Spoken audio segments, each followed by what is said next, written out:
According to Catholicism, the Assumption of the Virgin refers to the body and soul of the Virgin Mary being assumed or taken up into heaven.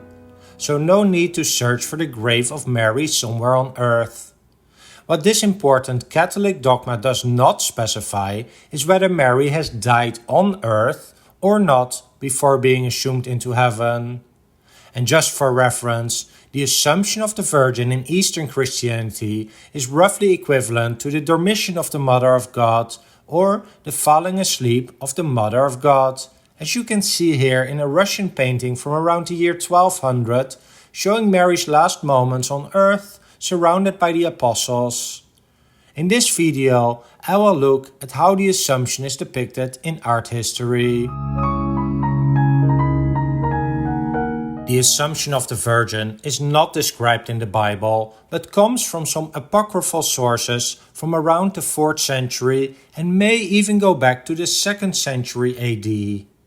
There are actually quite some sources that write about the end of Mary's life, and these stories don't align very well, and that is still reflected in the various beliefs today. There's no consensus on whether Mary actually died or not. Those that believe in her death differ on whether she died without any suffering, referring to the Dormition of Mary, or whether she died with suffering like normal people, possibly so as a martyr. And then many who think that she died also believe that she was resurrected before her body was taken up to heaven. But there are also sources that describe Mary was taken up into heaven while still being alive, just like the prophet Elijah in the Old Testament. What the Catholic Church does officially agree on, however, is that her body, dead or alive, and her soul were taken up to heaven. The main biblical source as proof that Mary was assumed into heaven comes from the book of Revelations chapter 12, which states, "And then a great wonder appeared in heaven. There was a woman who was clothed with the sun, and the moon was under her feet. She had a crown of 12 stars on her head. She was pregnant and cried out with pain because she was about to give birth." The text suggests that Mary is already in heaven, indirect evidence of her assumption. And if you watched last week's video about the Immaculate Conception of Mary, the biblical text will sound familiar, as it has provided the main symbols associated with paintings of the Immaculate Conception, being the presence of the moon, sun, and stars. So, the symbols associated with Mary's Assumption will have to be different. The main source for Western artists depicting the Assumption of the Virgin is based on the highly influential Golden Legend book, written in the 13th century, which describes that Mary died in the presence of the disciples of Jesus. And so, you often get a painting with two scenes, one being the apostles surrounding the tomb or the deathbed of Mary at the bottom, and another one showing how Mary is passively lifted up to heaven by depicting her surrounded by little angels and clouds. We can clearly see both scenes in this painting from around 1516 by the Italian artist Cola dell'Amitrice.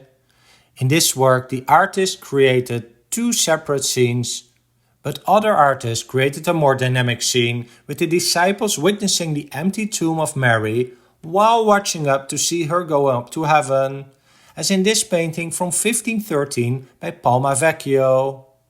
And the reason this general composition became popular was that it allowed artists to create pretty spectacular and large altarpieces with many disciples and angels present. Keeping this basic composition in mind, we can find all sorts of variations. For example, some have replaced the disciples by other figures witnessing the scene from earth, like patron saints of the church for which a painting was made, as Lorenzo Lotto did here in 1506, as well as Luca Signorelli around 1495, adding the Archangel Michael defeating the devil on the left and Saint Benedict on the right. A particular variation on this story, based on another apocryphal story about the death and Assumption of Mary, is that she died in the presence of the apostles, although, just as with the resurrection of Jesus, one apostle was not present, which was Thomas. When Thomas arrived, they reopened the tomb, only to find Mary's clothes. After that, Mary provides Thomas with a special sign by dropping down her girdle from heaven to him, and this particular incident has been captured by various artists, including this work from 1338, where Mary drops her belt from heaven to Thomas on earth. You may even see the girdle added to the scene with all apostles, as in this beautifully preserved work by Palma Vecchio, where all apostles are shown, but Mary still holds the girdle, about to drop it down to Thomas. Others, like the master of the legend of St. Lucy, have largely or entirely ignored the scenes on earth and focus on Mary's journey and arrival to heaven. In 1593, Lavinia Fontana also largely ignored the presence of earth to show Mary surrounded by numerous angels about to arrive at the heavenly light on top. And this spectacular ceiling painting by Correggio shows her dazzling ascent into heaven in an unparalleled way, while this 15th century painting by Francesco Botticini focuses on the end of her journey and her arrival. And just to complete the story, there are also artists who ignored the Assumption of Mary and focused instead on the death of the Virgin, as Caravaggio did in this scene from 1606. The Assumption of the Virgin Mary is one of the 4 Marian dogmas in the Catholic Church. These dogmas have officially been declared as absolute truth by the Catholic Church. The first dogma is known as Theotokos in Greek, translated in English as Mary being the Mother of God. Not that she was there before the creation of the world, but that she is the mother of Jesus, who is considered both human and God. This dogma became official in the year 431 at the Council of Ephesus. The second dogma is the perpetual virginity of Mary, meaning that before, during, and after giving birth to Jesus, she has always been a virgin, and this dogma became official in the Catholic Church in the 7th century. The third dogma is the Immaculate Conception of Mary, which was the topic of last week's video, and states that Mary was without sins during her life, and that unlike all other people after Adam and Eve, she was without original sin when she was born. This is important to argue that Jesus was also without original sin. This dogma became official only in 1854. The fourth and final Marian dogma is her Assumption into heaven, which became only official in 1950. However, the idea of her Assumption into heaven has received support for much longer and has inspired many artists, as you can see here. One last thing about these dogmas. You may be wondering whether there are not more than these 4 dogmas about Mary, like her being the Queen of Heaven or being the Mother of the Church. Well, there is a small but essential difference between these claims and the 4 dogmas. Mary as the Queen of Heaven is called a Marian doctrine, which is a teaching or belief taught by the Catholic Church, while the dogmas are divinely revealed truths.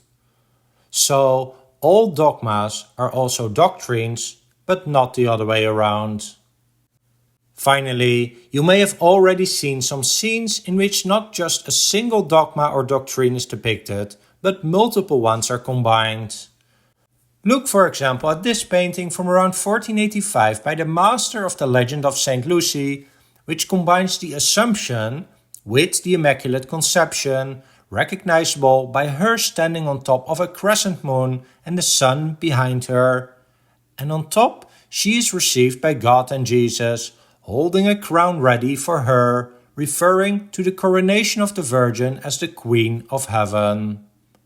Well, I hope you found the discussion of the Assumption of the Virgin in art history interesting, and if you did, please support the channel by hitting the like and subscribe buttons. And I always like to hear your thoughts about suggestions for future videos, just as this video was inspired by a comment I received on last week's video. Thanks for that, and thanks for watching.